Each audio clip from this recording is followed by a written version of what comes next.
Okay guys, Ivan and Susan here from Vloggers on the Loose. So we're in the Perth suburb of Guildford, which is about 13 kilometres northeast of the city of Perth, and has become one of the only 3 towns in the metropolitan area listed on the Register for National Trust. Now, Guildford was established in 1829 at the confluence of the Helena River and the Swan River, being sited near a permanent freshwater supply. So we're in the Guildford Post Office now at the moment, just having a bit of a look around here. Now, the Guildford Post Office was built in 1898 to serve as the growing agricultural hub on the Swan River. Now, the clock tower was added to it in 1901. You saw that clock tower before. It was added in 1901. It housed the postmaster and his family, and had offices for telegraph operators for the eastern region of Perth. Today it is used as a cafe, as you can see. It's called the Post A Cafe. So this cafe sells all sorts of. It's a cafe, and you can buy meals there, like breakfast and brunch, etc. And it also sells plants and trees. Now, this thing what you're seeing now is actually a bomb shelter which was used in World War II. Interesting, because a lot of people didn't know that. That's the tower there I was talking about before, and that's the name of the cafe here in Guildford. So it's a beautiful building. Looks like it needs a bit of paint, but it really is nice. The inside of it's really nice, and the cafe is very good.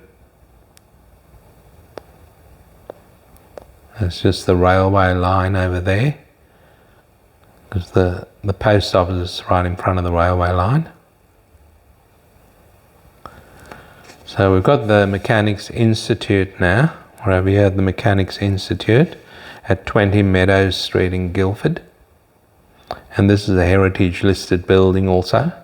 So was the post office, by the way. Now, the construction of this building, the Mechanics Institute, began in 1865 and was finished in 1880. The building was designed by government architect Richard Roach Jewell, who also designed the nearby courthouse.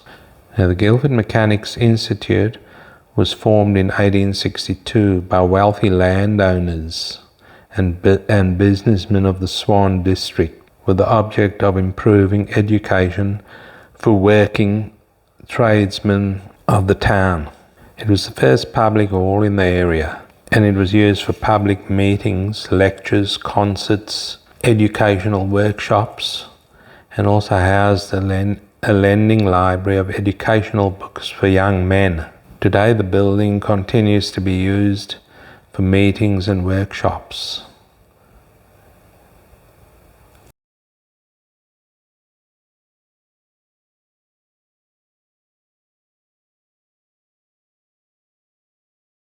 Okay guys, so we're at the Colonial Jail in Guildford.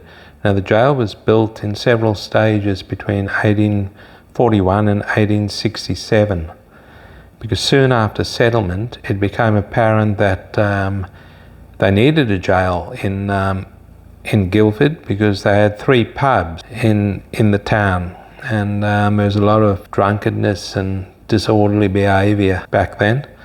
Nothing much has changed. The Aussie yobbo was probably born back then. But anyway, here we are inside the jail, just having a look at a few things in here. Okay, so an interesting fact here, guys, is that at the time employers could pay their staff partly in liquor.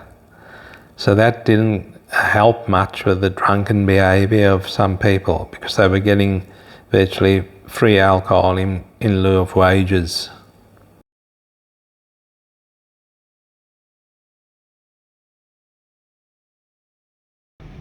Okay guys, so we're inside the old jail here in Guildford. I'm just showing you a few things around the place. These are actually bricks over here. So these are some different varieties of bricks that were made by the prisoners in the day. You've got clay bricks over here, as you can see. And then there's a glazed brick over here. This looks pretty cool. Glazed brick. They're all solid, they're not cored like they have in these days. It's solid clay. So these are different tools they've used over here to make wine barrels. Cooper's tools they call.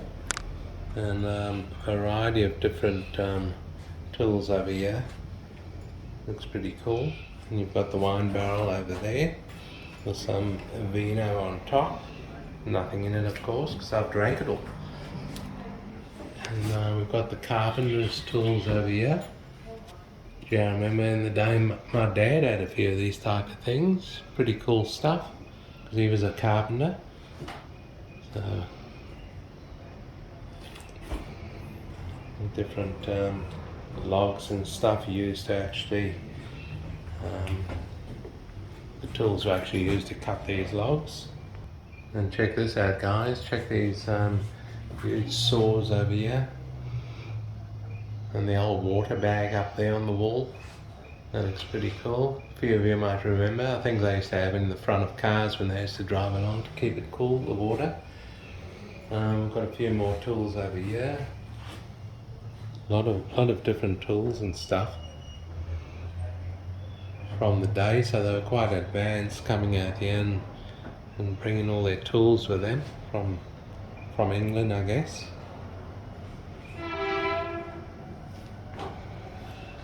It's a part of a shingled roof over there that you can just see.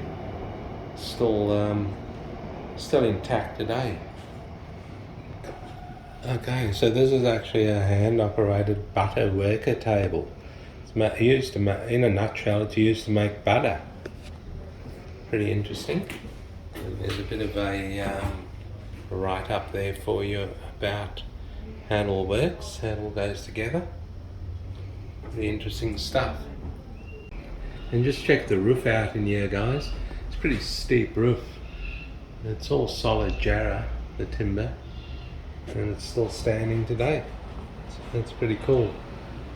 Okay guys, this here's a shoe repair kit. And most shoes in the day were made from leather. And to keep it water resistant they use beeswax on the shoes. So that would also preserve the leather, I guess. And these are the different sort of tools here that they used to repair the shoes. An old sewing machine over here. It's pretty cool. It's all still intact. It's quite old. Okay, so we're walking into the old cells of the jail over here.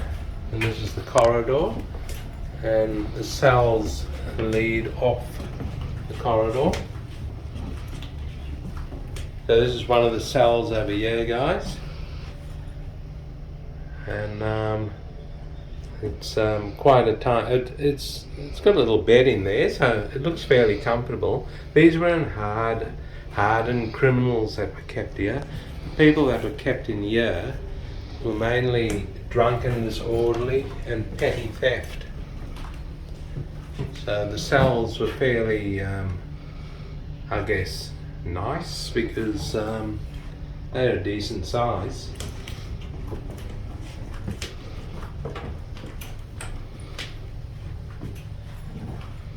There's 4 cells. This is one also that's had a few different things placed in here.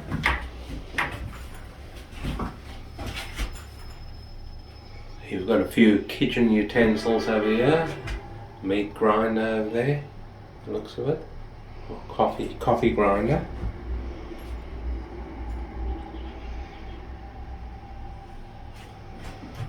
And the old oven over there, with pots, cast iron pots and kettle on. And there's a cabinet over here with a variety of different bottles and different sorts of utensils for the house. Check these doors over here. These are pretty thick doors. Look at that. That's a pretty thick door. And look at the lock on there. That's solid steel there. That's pretty cool. There's no chance of escaping there, guys. So there's 4 cells over here in this particular jail. I think there were 11 at one stage, but this, as it stands now, there's 4. This is just a bit of a history on the old telephones here that they had in the day. And a few lamps over there against the wall. That's pretty cool.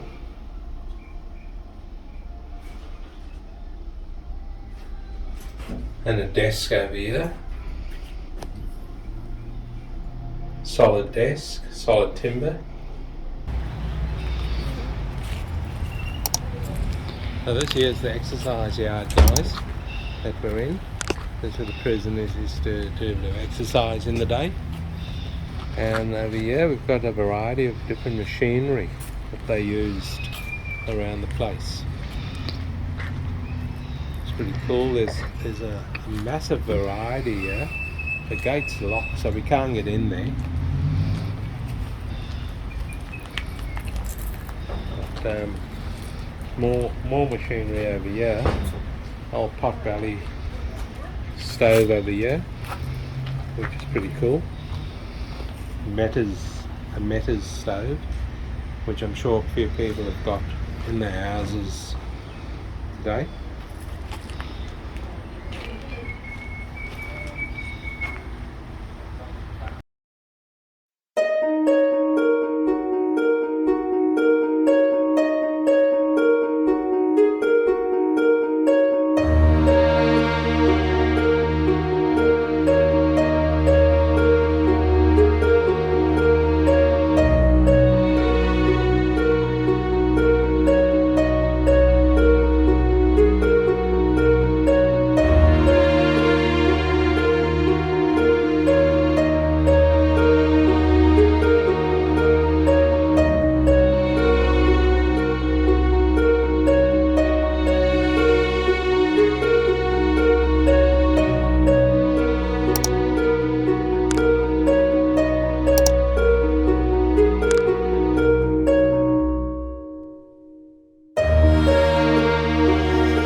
Okay guys, so this here is one of the old cottages from one of the a family that lived in the area in the 1800s. And this is actually the original cottage. It's a 2-bedroom cottage, and where we're in now is the dining kitchen area. And there were 13 children and 2 adults living in this tiny little cottage. Now the mother had 23 pregnancies, and out of the 23 pregnancies, 13 children survived, and unfortunately 10 died during that 23 pregnancies. And this is like I said, the original cottage where everyone stayed. So there were 13 children and 2 adults. And believe it or not, we will show you a little plaque on the wall in a minute, but one of the children ended up living to the age of 100. She passed away in the year 2000. Unbelievable, remarkable actually. So this here is the plaque I was talking about, guys, and this here is the girl that ended up living to 100, and she passed away in the year 2000. How remarkable is that? So this here is a picture of the adults, the mother and father, And the father was 37 years old when he married the lady, and she was 17. And when he died, she, as it says over there, she moved to Midland and kept dogs and became known as the dog lady. Now this is the outside of the cottage, and this is what you'd call a little, your little pergola in the day. It's built quite nicely. They obviously wouldn't have had this paving over here like it is now. This has been done afterwards. And that over there is the toilet. It's an outhouse, what they'd call. Okay guys, so this over here is called a meat locker. And this is where they put their meat in, keep it out of the way of animals and insects and whatever, and probably just to preserve it. Okay guys, well thanks for watching, and please don't forget to hit that like and subscribe button, and we'll see you next time.